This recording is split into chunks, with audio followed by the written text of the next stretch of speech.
Hey guys and girls, today we're coming at you from inside the house. It's kind of a dark, gloomy day, but I still wanted to get on here and answer a couple questions. The first one is about sustainable programs for long-term training, and this was definitely catered a little bit more towards like the fitness, strength, and conditioning side of things, but this can also go into play for weightlifting. And then the second one was about receiving positions. It was actually more of a conversation I had with an athlete. It's like yesterday or the day before, about the receiving position of the jerk.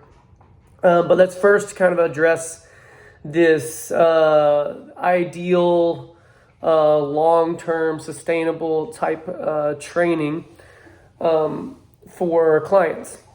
And the first thing you want to consider is the fact that most people are looking for a program to stay healthy, gain some strength, increase bone density, increase mobility, just kind of the all-around like healthy type program for them to be able to live a healthy and active lifestyle.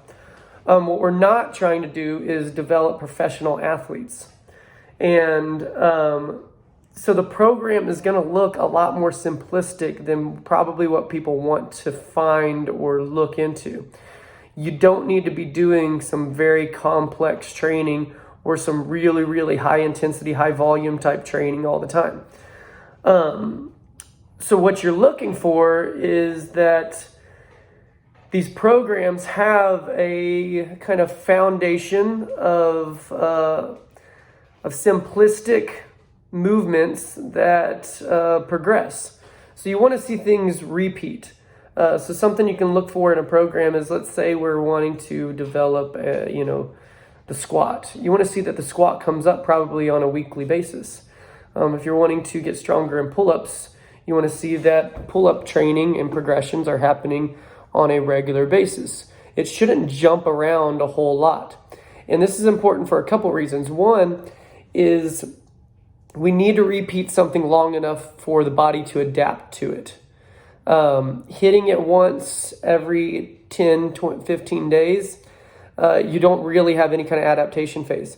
And so there has to be at first a point of recognizing a new movement, which is usually going to take like the first week. So almost the first week of doing something is just your body understanding this movement. And then the weeks after that is your body trying to progress in that movement and build on that movement. So you want to see that these upper body pulls and pushes, lower body pulls and pushes happen probably on a week-to-week basis, so that way your body can adapt and get stronger from them.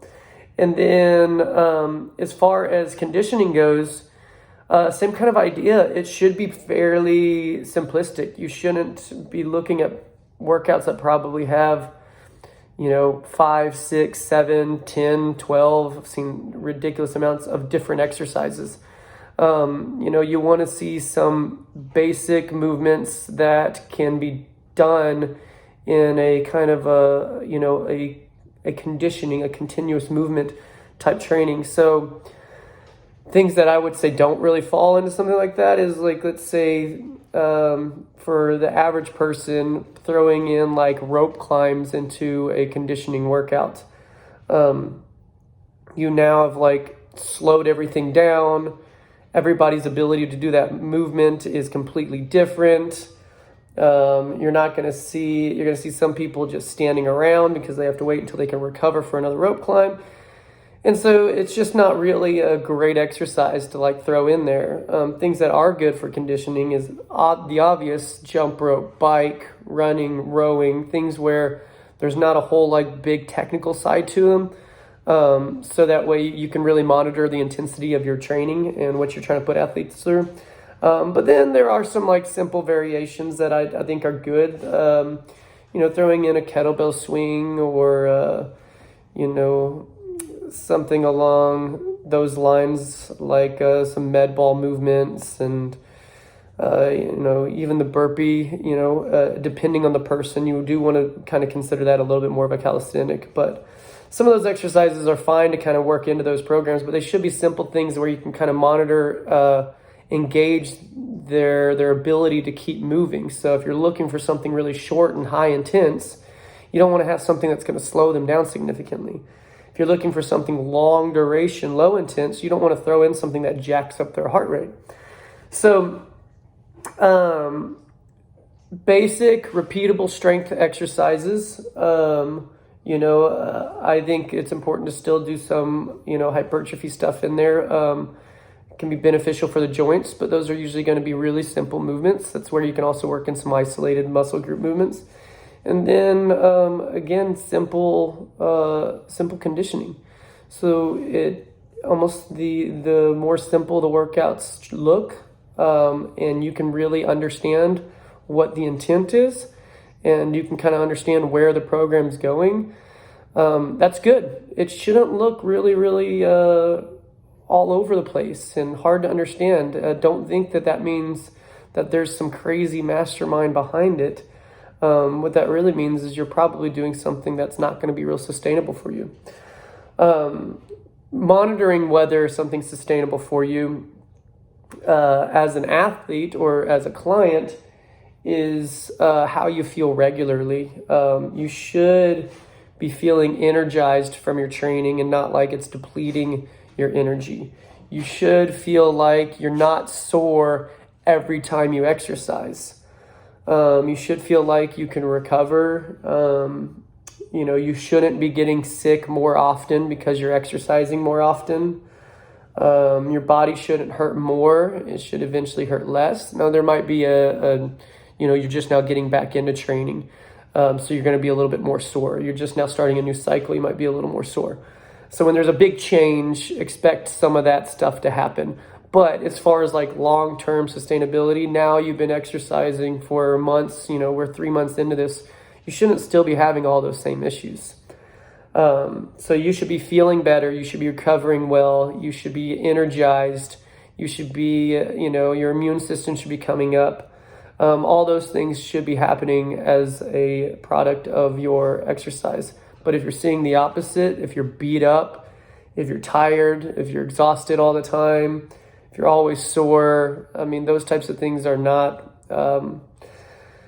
what you should be looking for in training. And don't think that soreness is any kind of sign of you're getting better. It's not. That's been debunked like crazy. So you really shouldn't be sore all the time. And so don't be like looking for that soreness. I need to feel like I'm getting that out of my work. I need to feel like I'm passing out, I'm almost throwing up, or I'm really sore. That's not the sign of a good workout. And honestly, it's probably a sign of bad workouts. Anyways, if you got more questions about that, we can definitely hit on it. But look for a program that is sustainable.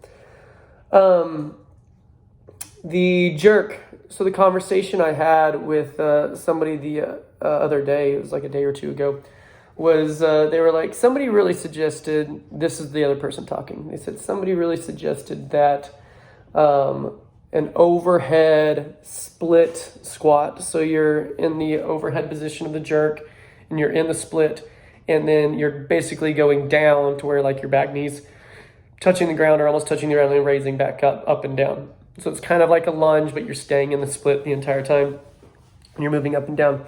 They said, somebody said that exercise is something that needs to be trained regularly for the jerk. And it's to teach you to, once you get into the split, to be able to lower into that back knee to continue to push underneath the bar. And I've got nothing against split squats, and I actually program them all the time. They're usually always in our programming because I think they're a great accessory exercise, especially to get the other side into a split position. So a lot of it's to work out some of the imbalances that the split jerk creates with the repetitiveness of splitting on one side. But what I don't agree with is that you should be trying to lower or continue to lower in that back leg when receiving the jerk.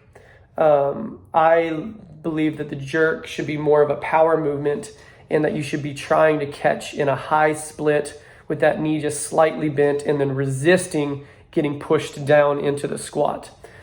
That's for a couple reasons. One is you want to be very, very rigid as soon as you receive it. And once we start getting to maximal weights, you're not going to be able to, or it's going to be really, really challenging to resist getting pushed down into that squat.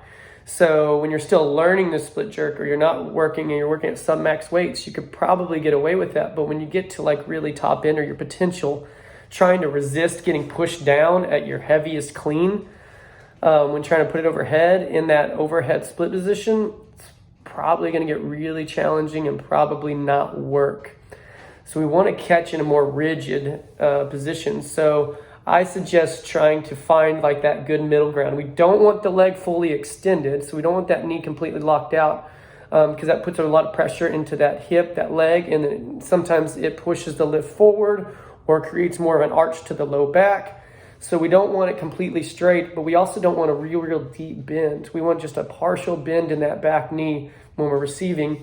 And if we feel like we're having to like push ourselves underneath the bar more, like trying to get that back knee down more, or we're getting to where that back knee is needing to lower down, or we're losing it because that back knee keeps lowering down, then I would look at the dip and drive.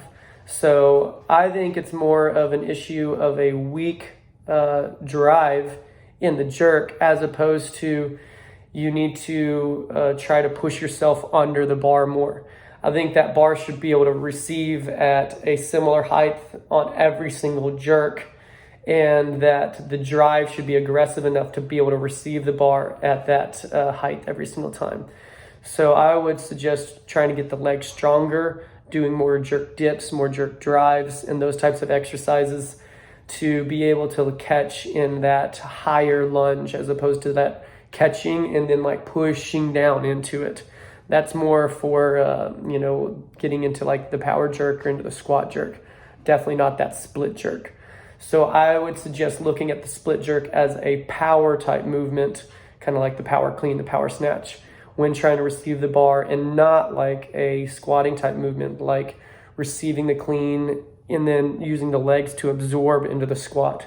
I don't think you need to receive the jerk and then use the legs to absorb into that lunge. I think you should be trying to resist that as much as possible. And if you're having trouble with that, get stronger at the dip and drive. That's my suggestion. I would like to know if you think differently, or if you've got reasons why it should be the other way around. I'm never married to any of my answers. If something comes out that has good information and good science behind why something should be done differently, I'm all about changing it. I'm always evolving the programs, the way I teach things based on good information. So let me know what you think about that. Should the back knee be absorbing the jerk more, and we should be trying to push ourselves, continue to push ourselves down by letting the knees bend more, or should we try to resist that as much as possible? What do you think? Let me know. DM me, shoot me a comment, drop it on YouTube, do whatever. But I will continue doing these on a regular basis. We're kind of coming up to our 15-minute mark, so I'm going to cut this one off. We do have some guests coming soon. Our office and new gym is almost completely built out, so we will have our podcast guest and office back pretty soon, and we'll get back on that. Otherwise, if you like this stuff, please subscribe, like, share, all the above. It's always super helpful, and we will catch you next week. Later.